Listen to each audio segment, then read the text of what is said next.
Hello everyone. First, sorry for this voice. It is an English translation of the French podcast. My name is Serge Brocteur. I'm the CEO of MyNewMe, and I've decided to change the world. On this podcast, you will find various segments about my somewhat personal journal on what's happening concerning this adventure, and updates on the company MyNewMe, whose goal is to make people happier for free. So the title of this episode is, Can We Save the World? When I was young, I wanted to save the world. I saw injustices and felt the need to make a change, to do something good. So naturally, the problem was that, to save the world, I thought I had to solve problems. I was raised that way and figured it's what I had to do. So I looked at the issues and saw that there are many, many problems, making it impossible to solve them all. And so, I hit a bit of a wall as I couldn't deal with all these issues anymore. I reverted back to a somewhat conventional life where I gave up on the idea of solving all these problems. But it came back to me after I had spent a lot of time searching for solutions. This had concerned me quite a bit.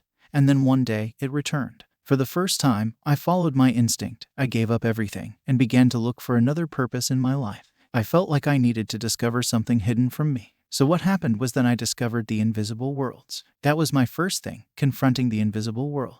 To me, it didn't exist, but I found that many invisible things did exist indeed. It's even official, radio waves and so on. So at some point, I realized I had to approach things differently. And that's when I understood that, while wanting to change the world is good, I can't go against people's opinions. Otherwise, they'll go against mine, and we'll live in a world similar to the one we have now. If I want to create a new, more pleasant world, it has to be pleasant right away. It can't be pleasant much later, so something has to be immediately enjoyable. And I realized that I first had to give up the idea of saving the world. Some people don't want to be saved, and it would be disrespectful to force them to do something. That's what we're currently criticizing.